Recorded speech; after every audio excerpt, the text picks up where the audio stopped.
बिस्मिल्लाहिर्रहमानिर्रहीम, अस्सलाम वालेकुम। वीनस स्पोर्ट्स के साथ आपका मेज़बान है शहजादा मुईन हाजिर है। और ऑस्ट्रेलिया की टीम ने पाकिस्तान को T20 में वाइट वॉश कर दिया और तीसरे T20 में भी पाकिस्तान को शिकस्त हुई। और आज के मैच में दो तब्दीलियां की गई थी टीम में, और मोहम्मद रिजवान जो टीम के कप्तान थे उन्हें आज आराम का मौका दिया गया, और वाइस कप्तान सलमान अली आगा टीम की क़यादत कर रहे थे। और साथ साथ इस टीम में एक तब्दीली मज़ीद की गई, तो दो तब्दीलियों के साथ पाकिस्तानी टीम आज ग्राउंड में उतरी थी। और दूसरी तब्दीली थी जहांदाद खान, एक अच्छा ऑलराउंडर, उसे आज मौका दिया गया। और यहाँ पर हम जहांदाद खान के हवाले से काफ़ी बातें करते थे कि एक नौजवान यंग टैलेंटेड ऑलराउंडर हमारे पास निकल कर आ रहा है और उसे मौके देने की ज़रूरत है। अच्छा उसने परफॉर्मेंस भी दिखाई आज के मैच में, और जिस तरह उन्हें डेब्यू कराया गया, हम समझते हैं कि नौजवान खिलाड़ियों को प्लेटफॉर्म अच्छा दिया जा रहा है। बेशक पाकिस्तान ये वाइट वॉश इस सीरीज़ में ऑस्ट्रेलिया के खिलाफ हो गया, लेकिन हम लड़कर हारे हैं इस सीरीज़ के अंदर। गो के वाइट वॉश ज़रूर हुए हैं हम इसमें, लेकिन साथ साथ नौजवान खिलाड़ियों को जो प्लेटफॉर्म मुहैया किया जा रहा है, नौजवान खिलाड़ियों को जो मौका दिया जा रहा है, वो खुशाइंद है। और ख़ासकर ऐसे प्लेयर जो डोमेस्टिक क्रिकेट में उम्दा परफॉर्मेंस दे रहे थे, उन्हें हम मौका फराम कर रहे हैं। इसके बाद हमने जिम्बाब्वे के ख़िलाफ़ जो है T20 सीरीज़ खेलनी है, और उसके लिए पाकिस्तान की ज़्यादातर नौजवान खिलाड़ियों पर मुश्तमिल टीम जो है जिम्बाब्वे में उससे मुकाबिल होती हुई दिखाई देगी। फिर साथ साथ हम बात करेंगे अपने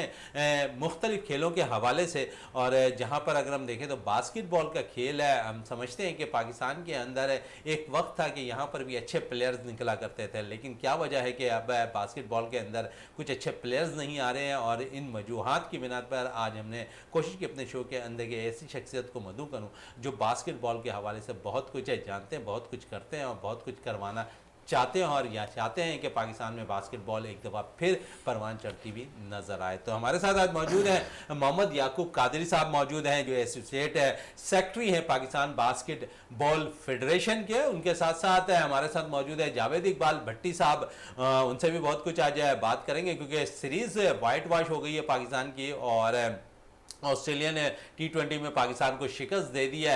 नौजवान खिलाड़ियों को मौका मिला, और इन नौजवान खिलाड़ियों में हसीबुल्लाह सबसे ज़्यादा रन बनाने में कामयाब रहे, और पाकिस्तान टीम में 117 रन बनाने में कामयाब रही, और ऑस्ट्रेलिया की टीम ने 3 विकेटों पर यह टारगेट जो है अबूर कर लिया। चलें, ये सिलसिला तो जारी रहेगा हमारा आज T20 सीरीज़ के हवाले से, इस पर भी बात होगी, नौजवान खिलाड़ियों के हवाले से भी बात होगी जो इस सीरीज़ में उन्हें मौका मिला और कहाँ तक वो कामयाब रहे, इस पर बात करूँगा ज़रूर। लेकिन शुरुआत आज करते हैं बास्केटबॉल के हवाले से, और याकूब साहब की तरफ चलते हैं। याकूब साहब, सबसे पहले तो मुझे ये बताएं कि ये जो मामलात हैं ख़ासकर फेडरेशन के और एसोसिएशन के, और जिस तरह कराची में हम समझते हैं कि एक वक्त था कि कराची में स्कूलों की सतह से हम अच्छे बच्चे निकाल लिया करते थे, अब क्या वजह है कि हम स्कूलों की सतह से बच्चे नहीं निकाल पा रहे हैं अच्छे बास्केटबॉल के? और पहले हम देखते थे ग्राउंड्स के अंदर जो है बहुत ज़्यादा, और स्कूलों के अंदर खासकर जो है बास्केटबॉल बहुत हुआ करती थी, अब वहाँ पर भी हमें कमी देखने में आ रही है, एकेडमीज हमारे पास कम हो गई हैं।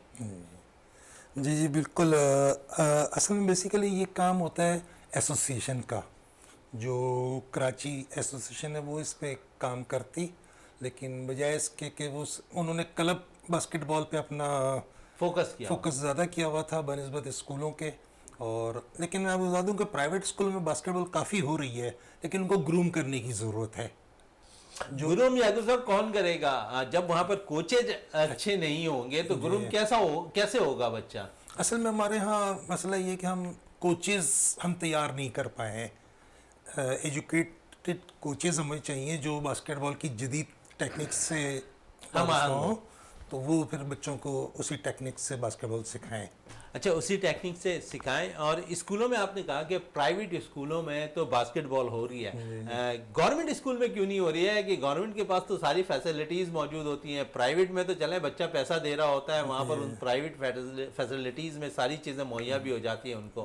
गवर्नमेंट सतह पर क्यों नहीं काम हो रहा है? गवर्नमेंट की तरफ तो हम समझते हैं कि शायद स्पोर्ट्स के जो मामलात हैं वो बिल्कुल ख़त्म होकर रह गए। एक वक्त था कि गवर्नमेंट स्कूल से अच्छे बच्चे निकला करते थे, पीले स्कूल की एक मिसाल आपके सामने, जहाँ से ओलंपियन काफी निकले, क्रिकेटर अच्छे निकले। कोतवाल स्कूल था, गवर्नमेंट स्कूल कोतवाल है, वहाँ से बास्केटबॉलर्स बहुत अच्छे निकले किसी ज़माने में, लेकिन अब तकरीबन बास्केटबॉल गवर्नमेंट स्कूलों से ख़त्म हो चुकी है। अच्छा, इसमें बास्केटबॉल का आप जिक्र कर रहे थे और इसमें मैं ज़रूर पूछना चाहूँगा, YMCA जो है ग्राउंड था, वहाँ पर भी हम समझते थे कि बहुत अच्छी बास्केटबॉल होती थी। बास्केटबॉल भी हुआ करती थी और अच्छे प्लेयर्स भी, और सबसे बढ़कर के वहाँ एक, जिस तरह हम फुटबॉल में देखते थे ना कि मेला सा लगा होता है शायकीन का, तो वहाँ हमें नज़र आया करता था माजी में। लेकिन जब वो चीज़ें YMCA ग्राउंड से ख़त्म हुई, वहाँ पर कब्ज़ा माफिया ने अपना कब्ज़ा कर लिया, उसके बाद अब बाकायदा तौर पर एक दफ़ा फिर हम देखते हैं कि वहाँ पर खेलों का आगाज़ हो गया दोबारा। उस तमाम कब्जे को ख़त्म कराने के बाद हम देखते हैं कि उस पर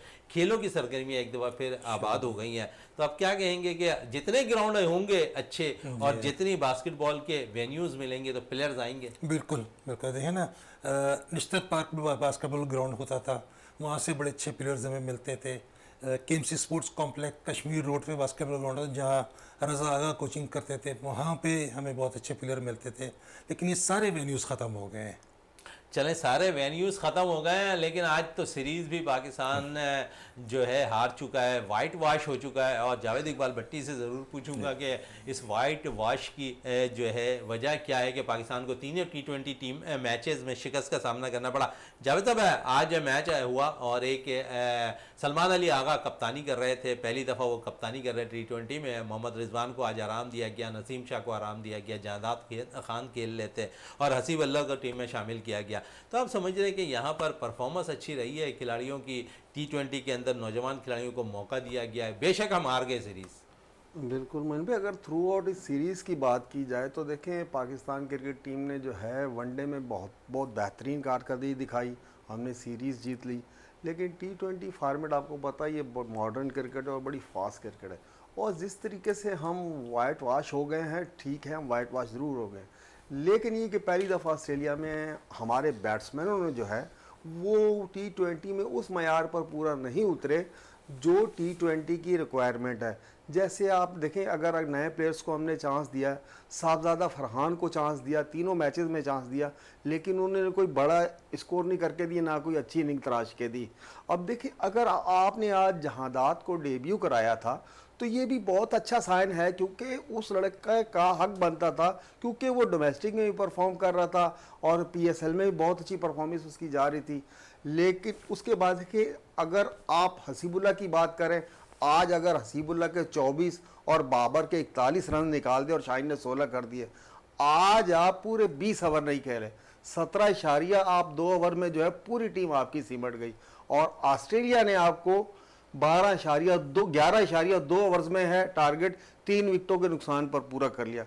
इन सारी चीज़ों में अगर आपने नए प्लेयरों को ग्रूम करना है, ठीक है आपने चांस दिया, और ऑस्ट्रेलिया आज होबार्ट में जहां अच्छे रन बनने चाहिए थे, जिस तरीके से ऑस्ट्रेलिया के बैट्समैन स्टोनस ने आपको देखे 61 रन बना लिए, इंग्लिश ने बहुत अच्छा खेला 24 रन उसने कर लिए। असल में हमारे जो मैन अटैकिंग बॉलर्स थे, आज उनको जो विकेट से जो हेल्प मिलनी थी, बजाय हेल्प मिलने के उनको रन लग गए। शहनशाह अफरीदी को 43 रन लग गए 3 ओवर में, और हारिस रऊफ को लग गए 34 रन। तो इन सारी चीज़ों के नज़र में देखिए, अगर आप एक्सपेरिमेंट करेंगे या तजर्बे करेंगे ऑस्ट्रेलिया जैसी बड़ी टीम के खिलाफ, तो रिजल्ट ऐसे आने हैं। लेकिन हमें मायूस नहीं होना चाहिए, क्योंकि आगे जो ज़िम्बाब्वे का टूर आ रहा है, वहाँ और नौजवान प्लेयर जो है और जो ग्रूम होकर आए हैं, वहाँ जाकर आपको रिजल्ट देंगे। ऑस्ट्रेलिया के खिलाफ भी बहुत अच्छा हमने सीरीज़ खेली, वनडे सीरीज़ बहुत अच्छी खेली रिजवान की क़यादत में। आज गो के रिजवान को रेस्ट दिया गया, नसीम शाह को रेस्ट दिया गया, और जहादात खान जिनको आज डेब्यू करवाया गया है, उन्होंने बहुत अच्छा स्पेल किया, 17 रन देके एक आउट किया 3 ओवर में, लेकिन चौथा ओवर उससे नहीं कराया कप्तान ने।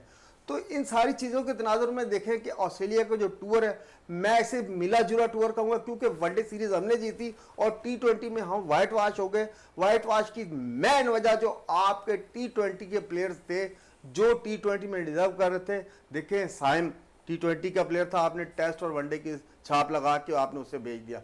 फ़खर जमान होना चाहिए था, वो टीम में नहीं।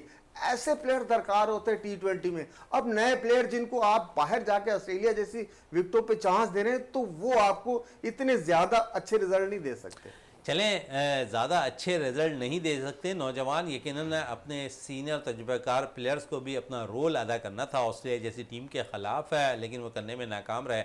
ये तो थी क्रिकेट की कुछ बातें, और जो मैचेस हो रहे हैं इस पर मज़ीद और भी गुफ्तगू रहेगी। जो शिकस्त हुई है पाकिस्तान को, लेकिन बास्केटबॉल की भी आज हम बात कर रहे हैं और याकूब साहब हमारे साथ मौजूद है। याकूब साहब, कराची एसोसिएशन का बास्केटबॉल में क्या स्टेटस आप समझते नज़र आ रहा है?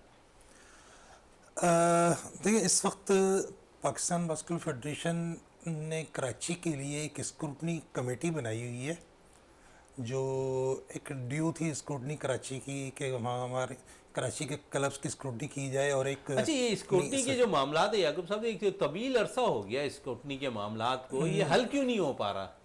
जी, असल में अगर मैं इसकी हिस्ट्री पे जाऊँ डिटेल में, तो ये 2018 से ये शुरू हो रही है।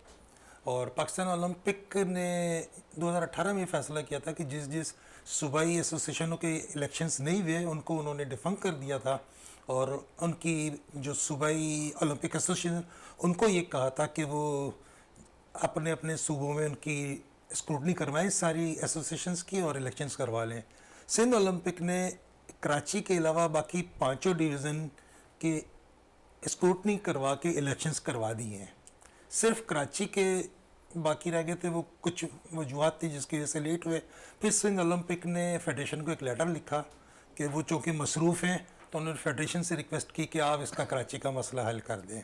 तो फेडरेशन ने उसी इस पे अब स्क्रूटनी कमेटी अच्छा, बनाई है। मजीद और कितना टाइम लग जाएगा? क्योंकि हम देखते हैं कि शायद ऐसे मामलात होते हुए नज़र नहीं आ रहे अब तक के यहाँ पर स्क्रूटनी हो सके कराची की। नहीं, अब तो 1 महीने के अंदर इंशाल्लाह ये काम कर लेगी। स्क्रूटनी कमेटी अपना काम कर रही है, उसने शुरू कर दिया है काम। चलें, आप कह रहे हैं कि 1 महीने के अंदर, हम देख लेते हैं कि 1 महीना बिल्कुल करीब है, कोई दूर नहीं है, लेकिन एक तवील अरसे से जो ये सिलसिला अब तक है नहीं हो पाया। और ये काविशें आप लोग की कहाँ तक रंग लाएंगी? आप समझते हैं कि 1 महीने के जो टाइम पीरियड आप दे रहे हैं इसमें आसानी के साथ इलेक्शन हो जाएंगे? जी जी, वो स्क्रूटनी कमेटी ने जो रिपोर्ट दी है फेडरेशन को, उस बाद उन्होंने काम शुरू कर दिए और उन्होंने हमें डेडलाइन दी है 31 दिसंबर तक की, तो उससे पहले पहले स्क्रूटनी करवा के वो कहने हम इलेक्शन करवा देंगे। चले, स्क्रूटनी करवा के इलेक्शन करवा देंगे। और याकूब साहब कह रहे हैं कि ज़्यादा दूर नहीं है इलेक्शन, और सिर्फ 31 दिसंबर लास्ट डेट दी गई है। चलें, ये भी देख लेते हैं, कुछ अर्सा रह गया है इसमें। और हमारे साथ जावेद साहब मौजूद। जावेद साहब, सलमान अली आगा बड़ा ज़बरदस्त है प्लेयर, पाकिस्तान के लिए उभरता हुआ, डोमेस्टिक सीज़न पाकिस्तान के लिए अच्छा रन करता हुआ बैटर, लेकिन T20 ये तीनों मैचेस के अंदर आप समझ रहे हैं कि बिल्कुल नाकाम सा एक बैटर नज़र आया T20 में सलमान अली आगा।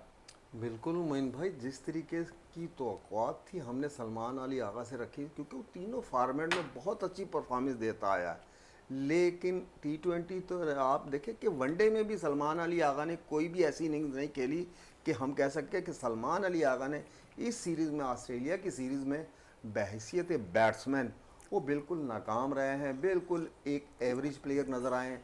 और T20 में तो बिल्कुल ही नहीं चल के दिए, पता नहीं उस पर ज़्यादा वर्क कर दिया ऑस्ट्रेलियन बॉलर ने या ऑस्ट्रेलियन स्टाफ ने, और जिस तरीके से उन पर नायब कप्तानी की जिम्मेदारी आई है और आज फिर उनको कप्तानी की जिम्मेदारी दी गई, इसमें सलमान अली आगा पे जितना हम बिलीव कर रहे थे, जितना हमें एतमाद था, मोइन भाई आज बिल्कुल मुख्तलिफ नज़र आया है सलमान अली आगा। कोई ऐसा डिसीजन नहीं उनका नज़र आया कप्तानी वाला, लेकिन ये है कि देखिए उसके क्रेडिट पे रन्स हैं हर फॉर्मेट में, लेकिन T20 और वनडे में ऑस्ट्रेलिया के टूर में उससे वो परफॉर्मेंस नहीं हो सकी जो सलमान अली आगा से हम और आप सब और जितने भी हमारे शायकीन हैं वो तवक्कुआत रखे हुए थे कि सलमान अली आगा रन्स करेंगे, लेकिन सलमान अली आगा जो है इस टूर में बैटिंग के लिहाज से बुरी तरह फ्लॉप, चले बैटिंग के लिहाज से बुरी तरह फ्लॉप होते हुए दिखाई दिए, लेकिन साथ साथ हमने ओपनिंग में भी तब्दीलियां की और साहबजादा फरहान को भी मौका फराहम किया, वो भी इस टूर के अंदर नाकाम नज़र आए। जावेद इकबाल भट्टी साहब, साइम अयूब है T20 प्लेयर, लेकिन उसे मौका नहीं फराहम किया गया। आप समझते हैं अब T20 में एक दो बार फिर रिजवान बाबर को ओपन आ जाना चाहिए, क्योंकि आपके पास है मिडिल ऑर्डर पर साहबजादा बड़ी ज़बरदस्त बैटिंग का मुजाहरा हसीबुल्ला भी करते दिखाई दे रहे हैं, तो आप नीचे नंबरों पर अगर चले जाएं तो इरफान खान नियाजी भी उम्दा बैटिंग कर रहे हैं, तो आपके पास कम्बिनेशन थोड़ा बन रहा है, तो एक दो फिर आप जा सकते हैं अपने पुराने, और जिन्होंने वाकई 10-10 ओवर अपने स्टे भी किया, रन भी किए, और ये कहा जा रहा था कि स्ट्राइक रेट इन्होंने तेज़ नहीं रखा हुआ था, तो आप वापस भी जा सकते हैं रिजवान बाबर के साथ। मन भाई आपको जाना पड़ेगा। हम आप इसी प्लेटफॉर्म से पहले ये कह चुके थे कि ओपन जो है रिजवान और बाबर के साथ, देखें T20 आपको पता है कि ठीक है मॉडर्न क्रिकेट है, तेज़ क्रिकेट, लेकिन आपको जाके विकेट पे स्टे भी करना है, अपनी स्किल्स भी शो करनी है। जिस तरीके से बाबर और रिजवान की पार्टनरशिप लगती थी, वो चाहे थोड़ा सा औसत नीचे होता था, लेकिन ये एक एंड ऑफ द मैच जो है स्कोर बोर्ड पे एक अच्छा मजबूत तरतीब दिया जा सकता था।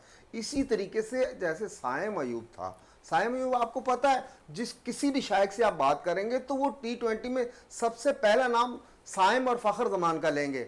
लेकिन ये है कि साहबजादा फरहान को आपने ऑस्ट्रेलिया में जाके ऑस्ट्रेलिया जैसी टीम के खिलाफ चांस दिया, तो इसका मकसद ये कि हमारे इन प्लेयर्स को, जैसे साहबजादा फरहान हो गए या आगा हो गए, इस सीरीज़ में बुरी तरह नाकाम रहे, रन नहीं कर पाए। हसीबुल्ला ने फिर भी उनको जो मैच मिले उन्होंने उनको झलक दिखाई कि उनके अंदर पोटेंशियल है कि वो आगे चलकर और भी अच्छा कर सकते हैं। तो ये सारी चीज़ें जो हैं इन पे मैनेजमेंट को दोबारा गौर करना होगा, उसी फार्मूले पर जाना होगा।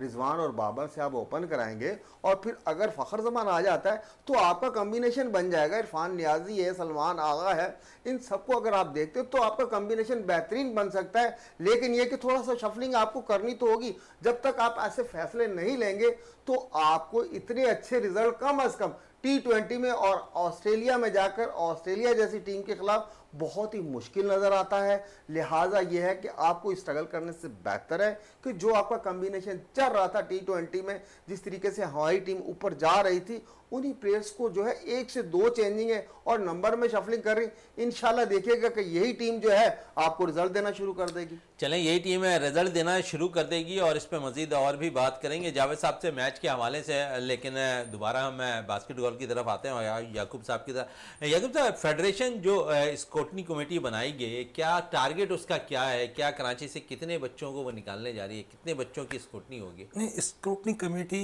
का जो डोमेन है वो है कि उन्होंने कराची के सारे क्लब्स को बुला के उनकी स्क्रूटनी करनी है और ये फैसला करना है कि इनमें कौन से क्लब सही हैं और उनको वो वोट पावर देंगे और उसके बाद वो इलेक्शन करा देंगे। इसके अलावा उनका कोई वो अच्छा, क्लब की तो बात कर रहे हैं आप, लेकिन क्लब में मैं यही पूछना चाह रहा हूँ कि क्योंकि क्लब सब बिल्कुल ख़त्म होके रह गए हैं और क्योंकि इसको टाइम पीरियड भी काफ़ी हो गया है, तो मुस्तकबिल क्या रहा बच्चों का? बच्चे तो आज भी वही रूल रहे हैं। बस कोशिश करेंगे हम कि बास्केटबॉल दोबारा से कराची के अंदर अपने उरूज पे पहुँचे और मुख्तलिफ बास्केटबॉल के ग्राउंड्स पे बास्केटबॉल होना शुरू हो जाए तो फिर वो ऑटोमेटिक ग्रूम करेंगे। चलें, बास्केटबॉल हो जाए और हमारी भी दुआ है कि एक दफ़ा फिर बास्केटबॉल परवान चढ़ते हुए दिखाई दे। और इसमें मैं याकूब साहब और भी पूछूंगा कि कराची में बास्केटबॉल का क्या मुस्तकबिल आपको नज़र आ रहा है? आप खुद भी कह रहे हैं कि टाइम पीरियड लंबा लगेगा क्योंकि स्क्रूटनी के भी मराइल है, फिर क्लब भी रजिस्ट्रेशन होगी और फिर उस वक्त फैसला समझ में आएगा कि क्लब में कितने बच्चे किस क्लब से खेलते हुए दिखाई दे रहे हैं। तो ये मराइल तो काफ़ी लंबे हैं, इसको कैसे आप मैनेज करेंगे आप लोग?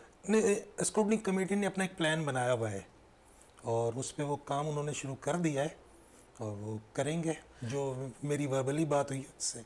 अच्छा, ठीक है, चलें, उस पर तो बात होती रहेगी स्क्रूटनी कमेटी की और स्क्रूटनी के हवाले से हम बहुत कुछ बात भी करेंगे। जावेद साहब की तरफ चलते हैं। सीरीज़ हार गए हम और नौजवानों को मौका भी फराहम कर दिया। जिम्बाब्वे का टूर है और इस टूर के अंदर आप क्या समझते हैं कि अब नौजवान खिलाड़ी जो अब देखेंगे कि बहुत ज़्यादा जिम्बाब्वे में टोटल नौजवान खिलाड़ी इस वक्त नुमाइंदगी करेंगे टीम की, तो एक अच्छा प्लेटफॉर्म है। और आपने यहाँ से जहादात को भी देख लिया, अच्छी बॉल के सुफियान मुकीम अच्छा लेफ्ट आर्म स्पिनर निकल के आपके पास है। आपने जिस नौजवान खिलाड़ियों को मौका दिया यहाँ तीनों ने परफॉर्म किया। यहाँ जहादात ने भी परफॉर्म कर दिया, यहाँ हसीबुल्ला ने भी परफॉर्म कर दिया, सुफियान मुकीम ने भी यहाँ पर परफॉर्म कर दिया। अब आपके पास जब जिम्बाब्वे जाएंगे तो आपके पास शाहनवाज धानी भी मौजूद होंगे। डोमेस्टिक क्रिकेट में अच्छा उन्होंने परफॉर्म किया, चैंपियंस वनडे कप के अंदर उन्होंने अच्छा परफॉर्म किया क्योंकि बॉलिंग कम्बिनेशन और बॉलिंग का अगर हम अपने पास स्कोप देखें तो हमारे पास लंबी लाइन लगी हुई है। ऐसे में शाहनवाज धानी अगर परफॉर्म करते हैं तो जगह बनती हुई उनकी दिखाई दे रही है क्योंकि इस वक्त अगर हम देखें तो मोहम्मद हसनैन भी लाइन पे हैं, उसके साथ साथ नसीम शाह अच्छी बॉल कर रहे हैं, हारिस रऊफ ने बिल्कुल चेंज होकर इस सीरीज के अंदर बॉलिंग की है। तो एक तो आपके पास है शाहिनशाह आफरीदी, दूसरे नसीम शाह, तीसरे हारिस रऊफ, आपके पास तो T20 के फॉर्मेट के लिए तीनों बॉलर्स हो गए। अब चौथे बॉलर्स और पांचवें बॉलर्स का इंतखाब होना है और उसके लिए जंग बड़ी हो रही है। और इसमें सबसे नुमाया नाम अगर हम देख लें तो मोहम्मद हसनैन का नज़र आ रहा है, शाहनवाज धानी का नज़र आ रहा है। तो आप समझते हैं इस जंग में जो है कौन कामयाब होता दिखाई देगा, या हमारे पास टैलेंट बहुत है? बिल्कुल मोइन भाई, जिस तरीके से अब हम जब दौरा ज़िम्बाब्वे स्टार्ट करेंगे, तकरीबन ये सारे ही नए लड़के जिनको आपने चांस देना, जो हमारी बेंच स्ट्रेंथ है, वो आपकी ज़िम्बाब्वे में जब परफॉर्म करेंगे तो शो होगी आपकी परफॉर्मेंस। क्योंकि शाहनवाज धानी का जिस तरीके से आपने नाम लिया और फिर हसनैन जिस तरीके की बॉलिंग कर रहा है, देखिए अगर T20 फॉर्मेट देखते हैं तो वहाँ बहुत मुश्किल से जगह बनती है, लेकिन पाकिस्तान क्रिकेट बोर्ड ने बहुत अच्छा फैसला किया है कि जो नौजवान प्लेयर थे जो कह रहे थे कि हमें चांस नहीं मिल रहा, अब ज़िम्बाब्वे जैसी टीम के ख़िलाफ़ जब उनको चांस दिया जाएगा तो वहाँ अगर शाहनवाज धानी है या जहादात खान है, सलमान अली आगा है, इनको चाहिए कि आप अपनी वहाँ वो कारकर्दगी पेश करें कि जिसकी बिना पर आप जो है इस लाइन, इस दौड़ में शामिल हो जाएं। क्योंकि नसीम शाह के होते हुए, हारिस रऊफ के होते हुए, शाहिनशाह आफरीदी के होते हुए, फिर हसनैन के होते हुए शाहनवाज दानी को बहुत ज़्यादा स्ट्रगल करना होगा। और शाहनवाज दानी पिछले सीज़न में डोमेस्टिक में आपको पता है कि सबसे ज़्यादा विकेटें उसके ग्रेड पे, और उसने हर फार्मेट में जितने भी ग्रास रूट लेवल से हो रहे थे, उसने हर फार्मेट में जो है बिल्कुल अपनी परफॉर्मेंस दी है और हमारी टीम के लिए, नेशनल टीम के लिए, दौरा ज़िम्बाब्वे के लिए वो सेलेक्ट हुआ है। और दौरा ज़िम्बाब्वे में ना सिर्फ शाहनवाज दानी बल्कि हमारे जो जैसे सुफियान बिन यूसुफ है, तैयब ताहिर है, सुफियान मुकीम है, ताहिर बिन यूसुफ, इन सब प्लेयर्स को वहाँ जो है अपना अपना 100% शो करना होगा। अगर ये वहाँ 100% शो करते हैं तो हमें जो हम आगे आने वाली चैंपियन ट्रॉफी में, वनडे में जो हमने लड़के सेलेक्ट करने हैं, उसके लिए हमारी बेंच स्ट्रेंथ और मजबूत हो जाएगी। और इन नए लड़कों के आने से, जैसे हमारा ये सीनियर जूनियर का संगम बना के हमने ऑस्ट्रेलिया को जो वनडे सीरीज़ में जो है शिकस्त दी है, इसी तरीके से इन लड़कों को जब ये परफॉर्मेंस देंगे तो हमें जो है टीम में सिलेक्ट करने के लिए कोई ज़्यादा तगदो की ज़रूरत नहीं होगी, क्योंकि हमारी बेंच स्ट्रेंथ मजबूत होगी। जिस तरीके की परफॉर्मेंस ये लड़के ज़िम्बाब्वे के ख़िलाफ़ देंगे। चलें, ज़िम्बाब्वे के ख़िलाफ़ देंगे। और इस वक्त मैं याकूब साहब से पूछूंगा कि क्योंकि इस वक्त अगर कराची में देखें तो कराची बास्केटबॉल एसोसिएशन के सदर के तौर पर अगर हम देखें ग़ुलाम मोहम्मद साहब काम कर रहे हैं, और क्या मामला अब तक ऐसे नज़र आ रहे हैं, क्योंकि फेडरेशन ने तो उन्हें बैन किया हुआ है, इस पर क्या कहेंगे याकूब साहब? जी, वो उनको प्रेसिडेंट पाकिस्तान बास्केटबॉल फेडरेशन ने उनको सस्पेंड किया हुआ है और वो इस वक्त इनएक्टिव हैं। और चूँकि अब स्क्रूटनी का भी प्रोसेस हो रहा है, तो ये देखें स्क्रूटनी कमेटी इलेक्शन। लेकिन एक चीज़ तो है, कराची के अंदर उन्होंने बास्केटबॉल को ज़िंदा रखा हुआ है और अब्दुल नासिर बास्केटबॉल कोर्ट में अक्सर हम देखते हैं कि वहाँ काफ़ी इवेंट्स वो करवा रहे होते हैं। तो आप लोग इसके जो मुतबादिल तौर पर कितने इवेंट्स करवा रहे हैं कि एक शख्स है जिस पे पाबंदी भी लगी हुई है, उसके बावजूद वो इवेंट करवा रहे हैं? आप लोगों की मेहनत कहाँ है फिर? नहीं, देखिए फेडरेशन डायरेक्टली तो इन्वॉल्व नहीं हो सकती कराची में, और फेडरेशन का एसोसिएशन तो काम कर सकती है ना। एसोसिएशन ये थी जिसके प्रेसिडेंट गुलाम मोहम्मद खान थे, अब वो एक्स प्रेसिडेंट हो गए और नए इलेक्शन होंगे तो जो भी एसोसिएशन आएगी उसमें चाहे गुलाम मोहम्मद खान आए या कोई भी आए तो वो अपना काम करे, फेडरेशन इलेक्शन फेयर होंगे। जी जी बिल्कुल फेयर होंगे। चलें, इलेक्शन फेयर होगी। और यहाँ पर याकूब साहब कह रहे हैं कि चलें इलेक्शन भी फेयर हो और कराची में बास्केटबॉल उरूज पर आए। और ये ज़रूर पूछूंगा क्योंकि इवेंट के अंदर जो है हम देखते हैं कि बहुत ज़्यादा क्लब लेवल और एकेडमीज़ की मैं अगर थोड़ी सी बात कर लूँ तो इस तरफ है बच्चे कोई ख़ास नहीं निकल कर आ रहे। फिर ख़वातीन एक टीम के लिए भी बड़े मसाइल हैं, तो इसके लिए आप लोग क्या प्रोसेस रखा हुआ है यहाँ पर फेडरेशन ने? नहीं, फेडरेशन के कुछ प्रोजेक्ट्स हैं जो पाइपलाइन के अंदर हैं, और ख़ासकर चूँकि इंटरनेशनल बास्केटबॉल फेडरेशन भी वुमेन बास्केटबॉल पे बहुत जोर दे रही है, उनका फोकस बहुत ज़्यादा है, तो उन्होंने हर फेडरेशन को ये इंस्ट्रक्ट किया हुआ है कि वो वुमेन बास्केटबॉल पे तवज्जो दें। चलें, ये तो विमेंस पे बात हो रही थी फेडरेशन की, और विमेंस पे अगर थोड़ी सी बात कर लें तो वनडे कप भी इस वक्त कराची में जारी है विमेंस का, अंडर 19 का, तो वो भी हम अपने पास से बात करेंगे। अंडर 19 नहीं, पूरे टीम का चल रहा है वनडे कप, और उसमें बहुत से प्लेयर्स इन एक्शन हैं, और लेकिन साथ साथ ख़वातीन टीम को जो सेंट्रल कॉन्टैक्ट दिया गया है उस पर जावेद साहब से ज़रूर पूछें। जावेद साहब, ख़वातीन की ये भी बात कर रहे हैं, ख़वातीन के आपसे भी मैं बात करना चाहूँगा। इस वक्त वनडे कप भी चल रहा है, और नेशनल बैंक क्रिकेट ग्राउंड के हनी हाई परफॉर्मेंस सेंटर पे उसके मैचेस चल रहे हैं, यूबीएल स्पोर्ट कॉम्प्लेक्स में मैचेस चल रहे हैं। ख़वातीन के लिए तो एक प्लेटफॉर्म भी हो गया है मुहैया, लेकिन साथ साथ जो सेंट्रल कॉन्टैक्ट के मामला थे वो हल हो गए हैं। अब तमाम ही सेंट्रल कॉन्टैक्ट खिलाड़ियों की ख़वातीन टीम के भी बन गए, और आप समझिए कि एक अच्छा साइन है। काफ़ी दिनों से ये भी मामला रुके हुए थे। जी मोइन भाई, काफ़ी दिनों से ये मामलात रुके हुए थे, और आपको पता है ये 2-3 दिन पहले जो ये वुमेंस क्रिकेट जो है पाकिस्तान क्रिकेट बोर्ड ने सेंट्रल कॉन्ट्रैक्ट दिया है, और उसके बाद देखिए वनडे कप में एक नई जान आ गई है मोइन भाई। हर प्लेयर जो है वो परफॉर्म करना शुरू हो गई। तो लगता है कि सेंट्रल कॉन्ट्रैक्ट की वजह से उनकी परफॉर्मेंस जो थी थोड़ी सी नीचे थी।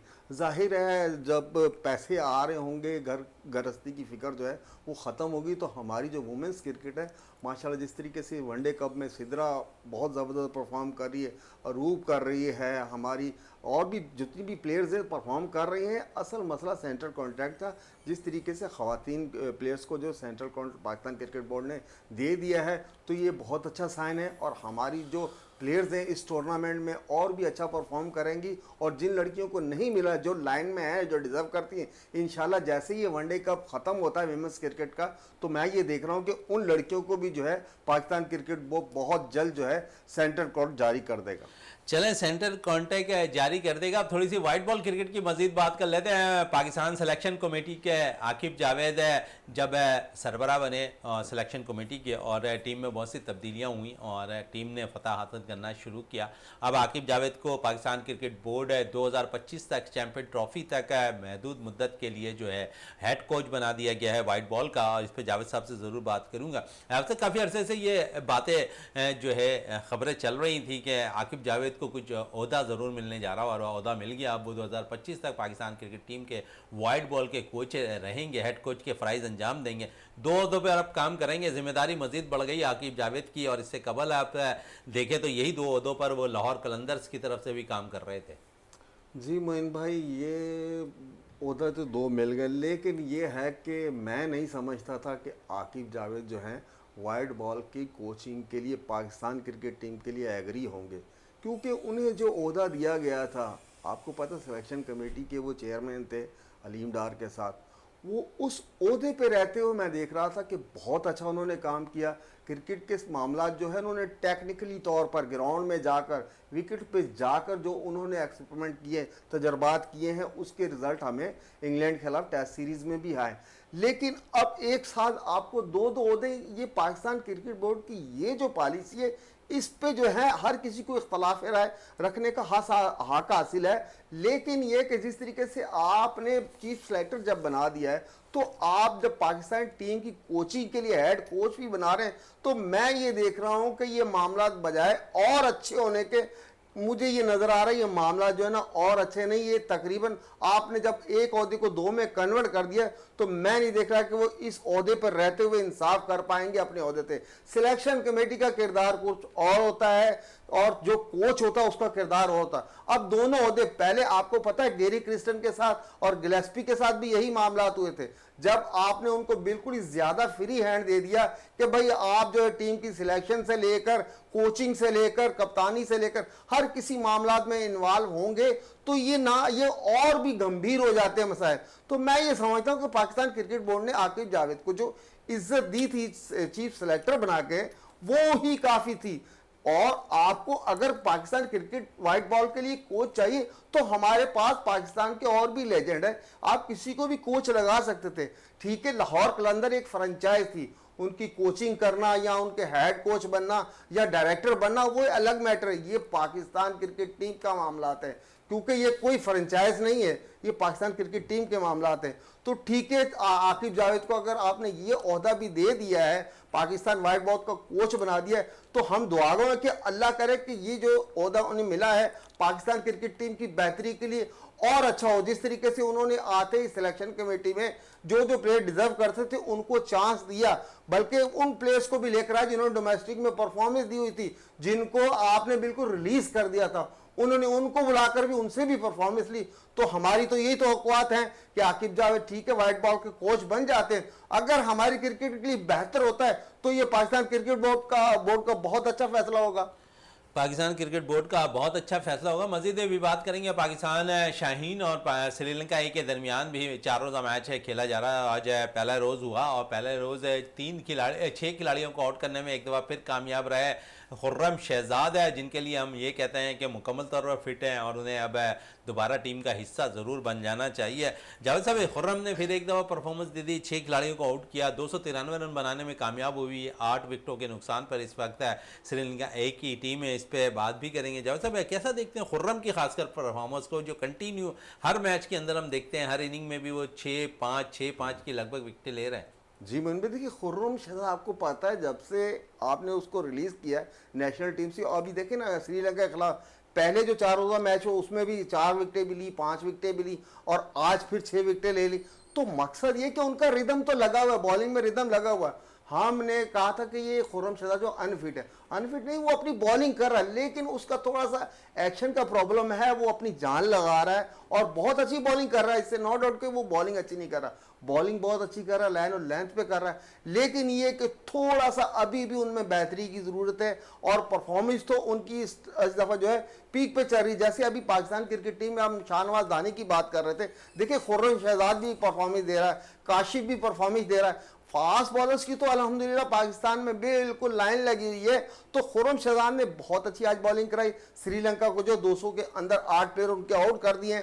तो इस 4 रोजा मैच में अच्छा, खुर्रम की खास बात ये थी जावेद साहब आज के मैच में कि 293 रन तो यहाँ बनाने में कामयाब रही है श्रीलंका एक की टीम है, लेकिन जब 35 रन थे श्रीलंकन टीम के तो 5 खिलाड़ी आउट हुए थे और 5 की 5 विकेटें जो है यहाँ पर खुर्रम शहजाद ने हासिल की हुई थी और उसके बाद एक लंबी पार्टनरशिप हुई और उसके बाद 293 स्कोर है और 8 खिलाड़ी आउट हैं। अभी खेल के 3 रोज़ मजीद बाकी हैं, कल देखते हैं कि सूरत क्या होती है मैच पे, इस पर मजीद और गुफ्तगू करेंगे। और यहाँ पर हमारे साथ मोहम्मद याकूब कादरी साहब भी मौजूद हैं, एसोसिएट सेक्रेटरी हैं पाकिस्तान बास्केटबॉल फेडरेशन के।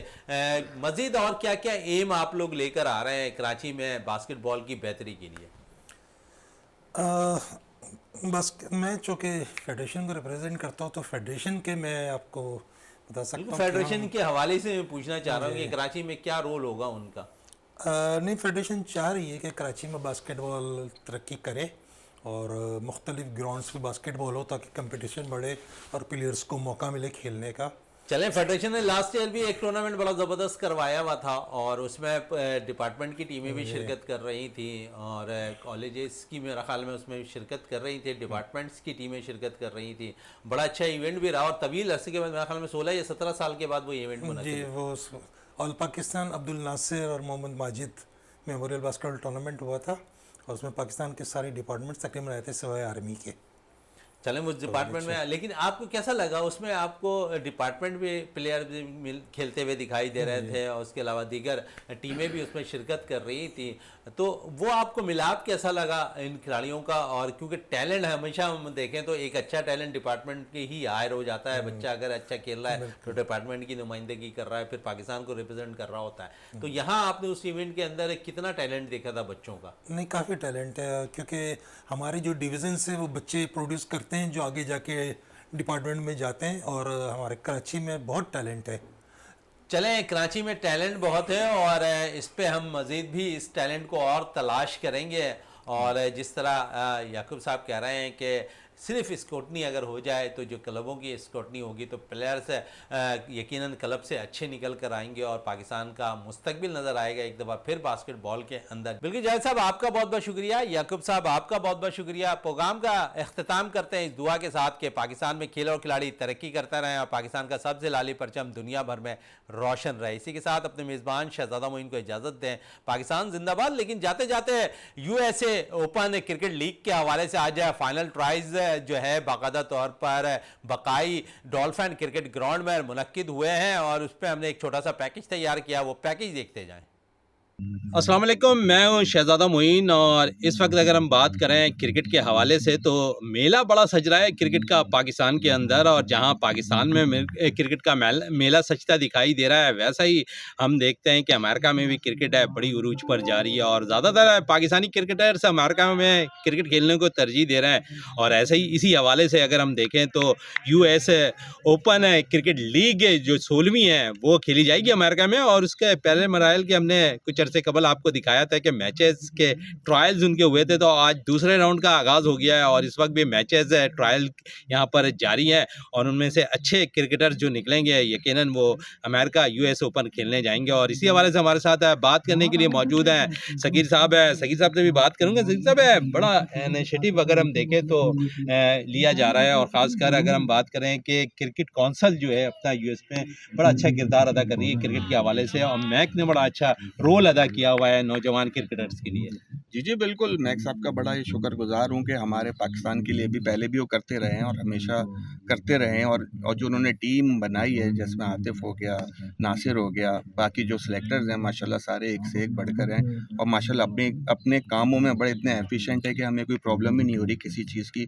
और ये जो क्रिकेट है माशाल्लाह हमने टैलेंट देखा, टैलेंट भी जो उन्होंने पिक किया है, बहुत अच्छे लड़के अभी तक नज़र आए हैं, बैट्समैन भी अच्छे नज़र आए। 15 ओवर में थोड़ा ये होता है कि थोड़ा तेज़ खेलना पड़ता है तो एक आध प्लेयर आउट हो गया, लेकिन उनका इंटेंट तो हमने देखी पक्की थी कि भाई स्कोर करना है हमें। बिल्कुल स्कोर करना है, टैलेंट नज़र आ रहा है और इस टैलेंट को यकीनन भांपने वाले लोग यहाँ मौजूद हैं जो इस टैलेंट को जान भी रहे हैं, पहचान भी रहे हैं और सिलेक्शन भी कर रहे हैं। पाकिस्तान के अंदर है इस ऑफ स्पिनर की बड़ी कमी नज़र आ रही है और वजह क्या है ये मैं ज़रूर पूछूंगा। एक ऑफ स्पिनर माजी के आतिफ मकबूल साहब हमारे साथ मौजूद हैं। आतिफ है, माजी को अगर हम देखें तो ऑफ स्पिनर अच्छे निकले थे, लेकिन हाल में हम देखते हैं कि स्पिनर अच्छे नहीं निकल रहे हैं। आपने यहाँ पर सिलेक्शन की है US ओपन क्रिकेट की, तो कैसा सिलेक्शन देखा है यहाँ पर ऑफ स्पिनर का? देखें, वेरी फर्स्ट तो मैं ये बात कहना चाहूँगा एज अ स्पिनर डिपार्टमेंट के होते हुए कि यहाँ पर स्पिन का थोड़ा सा कॉन्सेप्ट जो है ना वो ख़त्म हो गया, क्योंकि T20 क्रिकेट ने फॉर्मेट ने ऐसा चेंज किया है कि बॉलर को बचने का टाइम ही नहीं है। अब वो वाली बात नहीं है कि अब चांस लेने का टाइम ही नहीं है, हर कोई बचने वाली बॉलिंग कर रहा है। जब बचने वाली बॉलिंग करेंगे तो वो स्पिन और ब्रेक का तो समझ लो सिस्टम ही ख़त्म हो गया, क्योंकि वो आपको जब वेरिएशन नहीं मिलेगा तो ब्रेक और स्पिन का सिस्टम ख़त्म हो गया।